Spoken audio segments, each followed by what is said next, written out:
Good afternoon. Thank you for having me here today. I think Jaime already explained to everybody the potential of EV, the benefit of EV, but now I will explain or share with you how big is the market in the logistic. There's a big market in the logistic wherein we can transition into EV. Right? 90% of supply chain, GHG, is coming from the supply chain. Right? So we are just one part of the supply chain. We are the transport, we are the last mile, mid mile, and first mile. Right? So, next slide, please. So for Mober, so we're here to transition the ICE logistic to an EV logistic, to a green logistic. Right? There are so many challenges. I'm not here to scare everybody, but I'm here to share with you so that everybody can see also there's a big opportunity. So, next slide, please.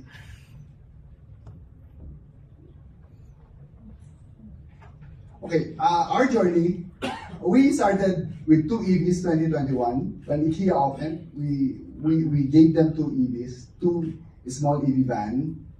And now, Mober has 160 EVs, trucks, vans, and tractor head. Yes, a tractor head. I'll show later. So we're growing our business as a logistic. We do an end-to-end delivery, but I believe that one is not scalable for us as a startup. We need to scale faster. So we realize that there are a big opportunity in helping the small truckers, the mom and pops. We call it the mom and pops, who can transition to EV right away. Right? One, we don't have the infra yet. I hope that AC Mobility can do it faster so that we can help the mom and pops trucker to transition to EV, right? So that's our mission next year. We build our businesses, we build and help the mom and pops to also transition to EV.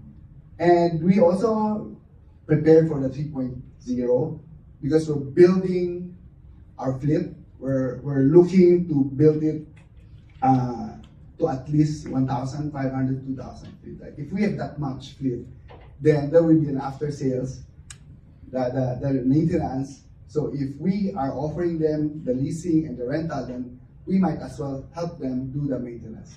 Next, please.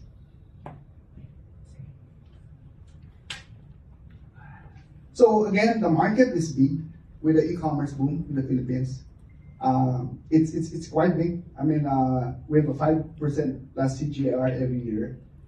So again, when you look at this slide, there are around 500,000 registered transport, the L300 type, the small AUV, right? Those are registered from in the LTFRB. So imagine if we transition the 500 into EV, that's a low-hanging fruit. Next, please. So transitioning to EV, we have to account the carbon, the CO2 that we save, right? And in this computation, if we reach 469 EV truck, then we will save 1,500 tons every year. So for Mober, we are required by our investor to have our own ESG department. They're very strict. So we only receive fund investment from an impact fund venture.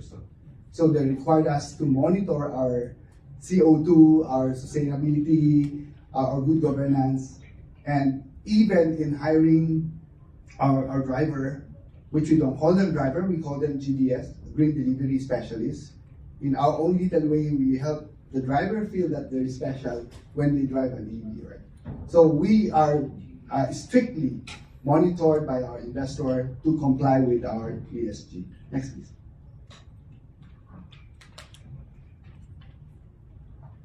So, Mober, how do we do? Well, what do we do? We help businesses transition to EV or to make their delivery greener without having them to invest. We all know that EV on the commercial side is still very expensive. I'm glad that on the consumer side, it's at par now with the ICE, but in the logistics side, it's quite expensive. Right? So we are serving EV in 6 cities. We are in Cebu, Cagayan, Iloilo, Davao, and Bicol. So we're proud to say that we at least have 85% utilization, right? And that's how easy to maintain EV. To support the EV community, it's easy to maintain, right? If an ICE has 200 plus parts, EV I think only have 46. So we have to just make sure that the 3 big parts are the most important, are the battery, powertrain, and controller, right? So again, we monitor our ESG. Next, please. So I just want to share that transitioning to EV is something that very achievable. I mean, we were awarded this year. I'm so grateful or surprised that Forbes Asia Philippines, Forbes Asia, 100 Asia recognized Mover as a sustainability. We're only 3 in the Philippines out of 100. Right? So next, please.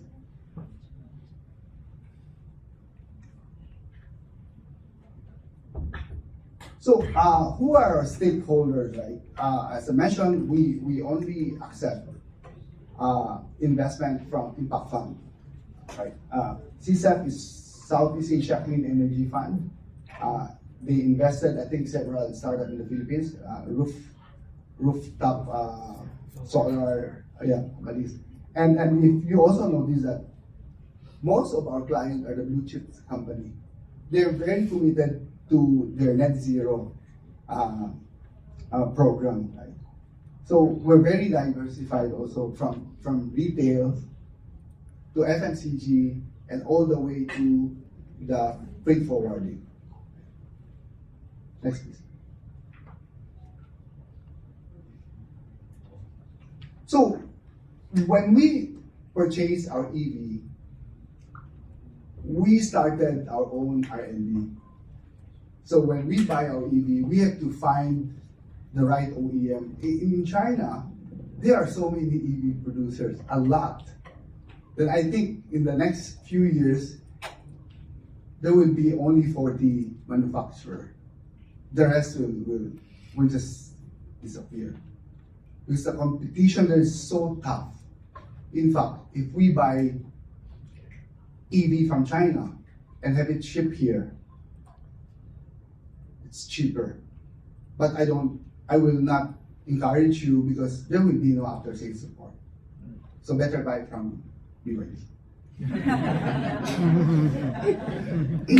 but on our side, on our logistics side, and I think AC Mobility hasn't gone into the commercial, right? So we have to buy from China, and we have to do it from scratch. We have to learn the technology. We have to do our own maintenance, and then in fact, because of our challenges, because of all the birth pains, so Mover now is buying our EV separate from the battery.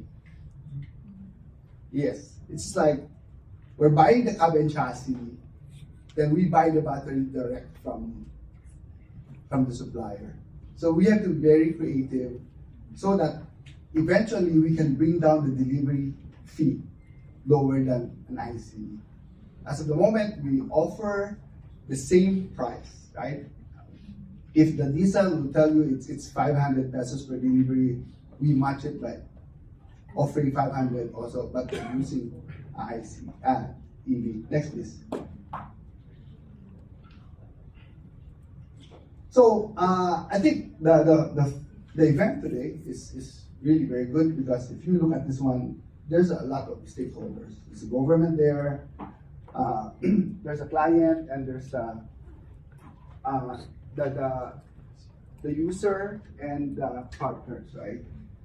So we are very fortunate or thankful also to the government through the EBITDA law, because that one day of no coding, right? For consumer, I think that's a bonus, right? But for us in logistics, it's a gold mine. 1 day of extra revenue for the next 5 years. It equalizes the cost of the buying expensive delivering EV versus an ICE. So we're very thankful. And a lot of people from our community have been telling me, why don't you lobby to remove the VAT from the importation? I said, just leave VAT to BIR, and so that we can enjoy some of the benefits the government is giving us. That 1 day extra revenue is more than enough for us in the logistics side, right? Next, please.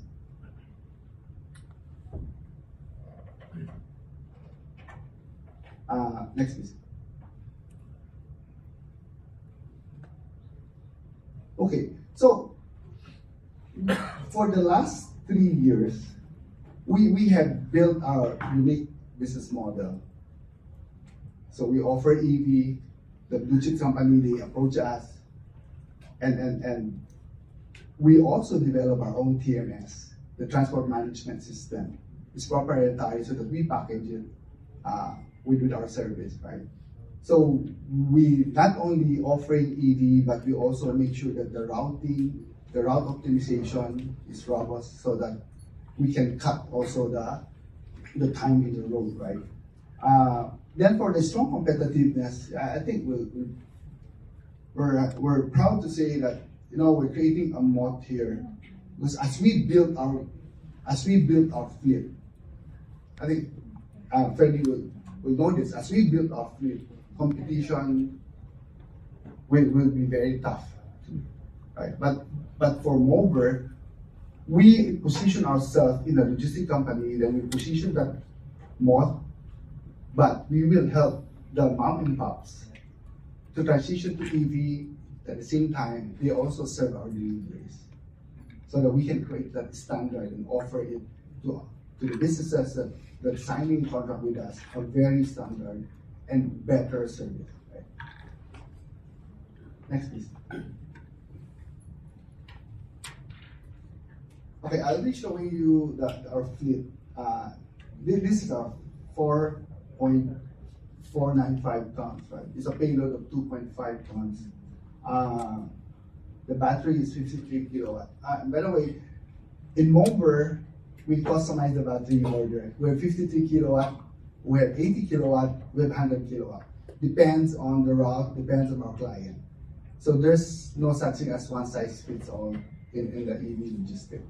Because if we buy all 100 kilowatt and we cannot fully utilize the battery, that's the most expensive part of the EV is the battery. So we try to customize it to our needs. Next, please. Yes, this is a tractor head. It has 282 kilowatt battery. It can hold 39 tons. It arrived 2 weeks ago. We're just waiting for the LTO to give us the ORCR so that we can showcase this in the road. This one is a 6-wheeler tractor head. It will be commissioned to, I think, Nestle in Cagayan de Oro, so that they can hold from the warehouse, the factory, just there first, right? Next, please. Yes, this is autonomous, driverless, 5 CBM. Yeah. So we're bringing this in January. I don't think LTO will allow us. And I don't think the technology will also allow us here. But this one will be served also inside a controlled environment, right?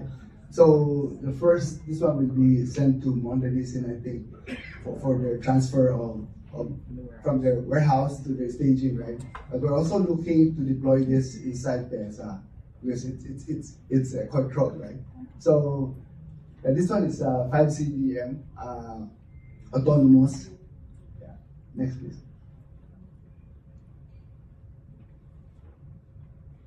Next please.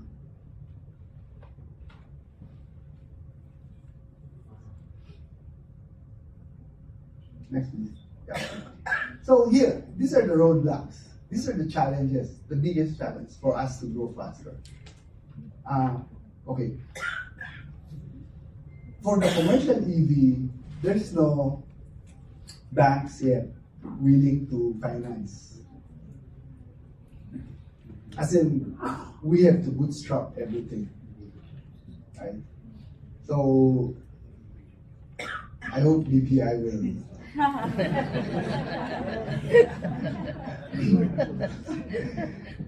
But the pain here is like last week, the other bank gave us 150 units approved loan.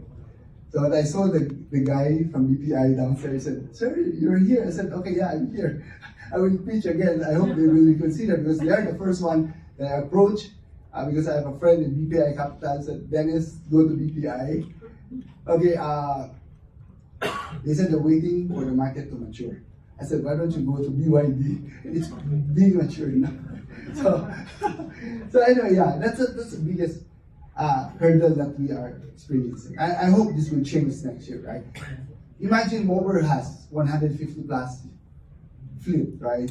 What more the mom and pops? How can they get a financing for them to transition, right? So this is our motivation to help the mom and pops so that once we get a credit line from the bank, then we help them transition, right? Next, please.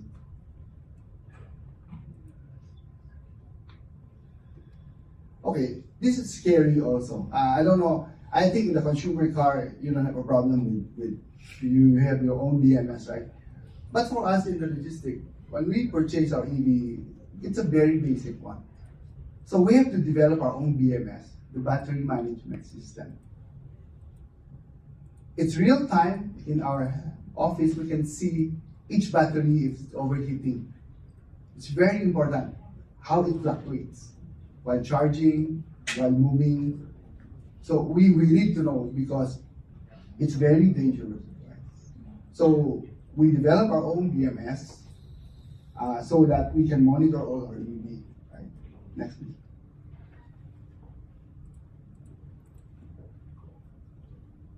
So this is how it looks like. Right? We have our own BMS. We can see, and then we can also see in real time the SOC, the state of charge of each EV, so that when we dispatch, we know which EV are still have enough charge, right? So we can dispatch more. So again, EV and technology should go hand in hand. Right? Next, please.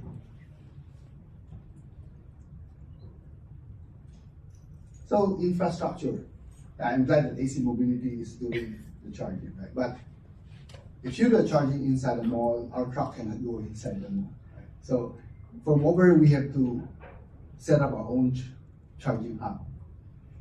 So this is very costly for us because you have to start setting up, and the most expensive is like getting the cable from the Meralco poles all the way to our charging. That's really expensive because we have to capex that, right? They will not do it to us, right? I'll show you the next one. So we're building 3,000 square meters charging hub in Macapagal. I think everybody knows Dampa, right? In front of Dampa, there's a HK Sun Plaza. That's a property by SSS. So we're able to rent out 3,000 square meters.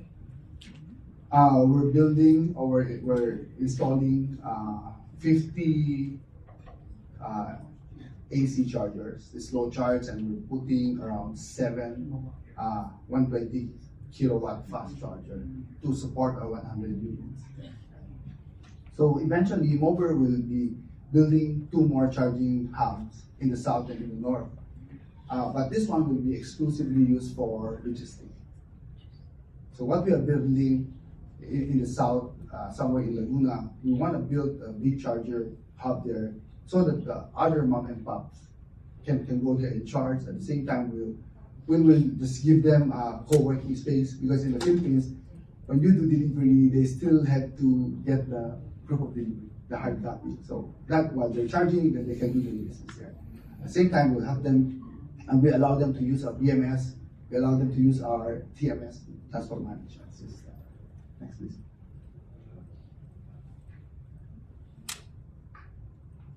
So this is a crazy idea, but I think it's achievable. I am from Bicol, so I want to connect Manila all the way to Bicol.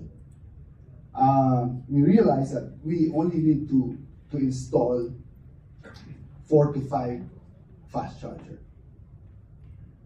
After all, the drivers need to rest, right? So as they're resting, they can charge, right?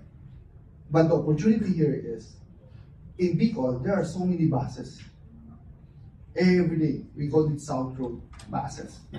From Bicol to Manila, they can use this one. I mean, you can go to that space, right? Because that's Sorry. yeah. Next, please.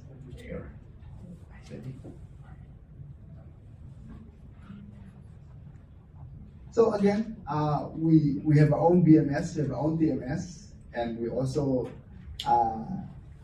customize our EV procurement. We buy our own batteries separately, because when you ask your OEM, when you sell the EV, they will tell you 40% of the EV cost is the battery, right? So in the logistics side, when we buy our battery direct from the supplier, the cost now in China is 600 RMB per kilowatt. So if we have 50 kilowatt, so that's around 5,050, 200,000 pesos. Compare if we buy everything from our OEM, then they charge you the EV, they put a markup there. So that's why we are able to find ways to buy our own battery. Next, please.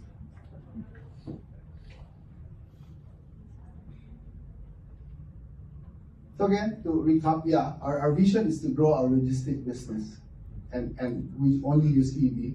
2, we have the mom and pops transition to EV, right? And 3, we were talking to FMCG, the like of Nestle. They choose 10, 20 of their trucking partners, and we just let them use our EV.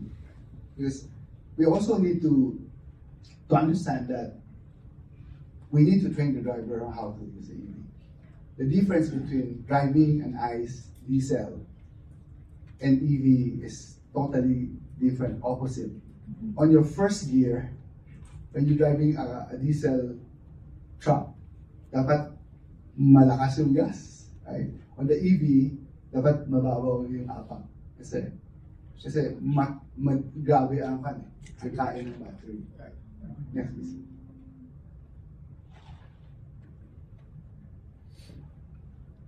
So I want to share also with you, as a proud Filipino startup, Mover will go live in Bangkok next year.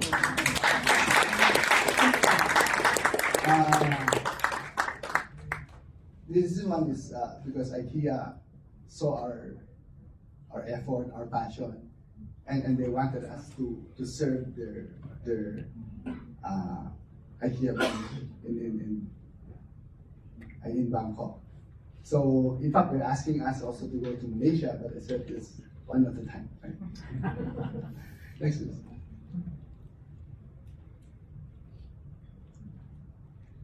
Next, please.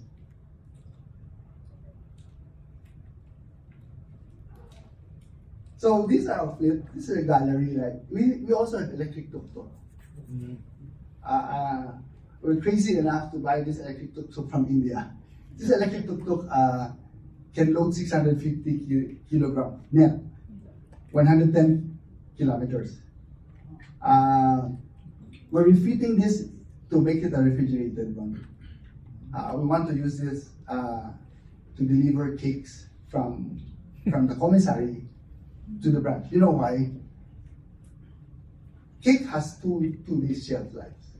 If they use the refrigerator for 3 drops, the last drop will be 6 o'clock in the evening. So that's 1 day of the shelf life gone. So they want to experiment if we can do this one tuk-tuk, one branch, one tuk-tuk, one branch, right?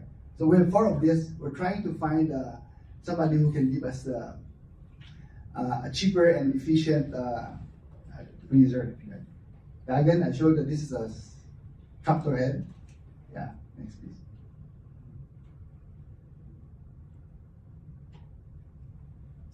So this is our fleet in IKEA. We call them GDS. Right? We have around 70 units now in IKEA. And all EV, all 100% EV. Next please.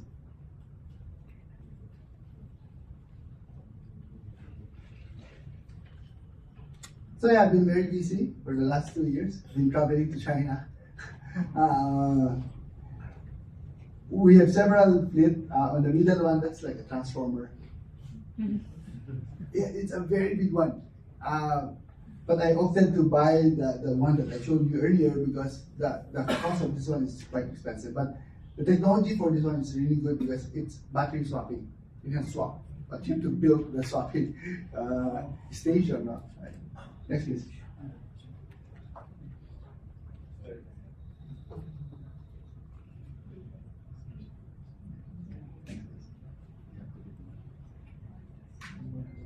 Video. Next one.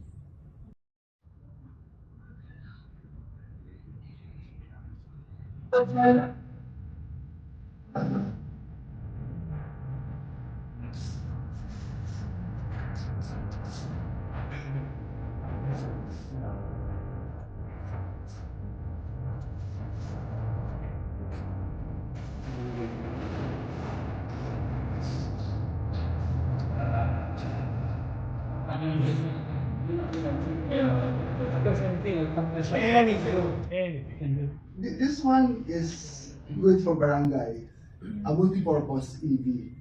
It can be a fire truck penetrator. Tapos if there's no water, they can supply water. If there's a drought, then they can use that to, or they can use it to clean the street, right? But this one, I think this one is less than 1 million. Yeah, it can do around 120 kilometers per fully charged, right? So I'm showcasing this one because I heard that there's a lot of LGU who's listening. I think this one can be a good to start. And this unit can also be a small garbage truck collector. Right? Anyway, again, thank you. Thank you for having me.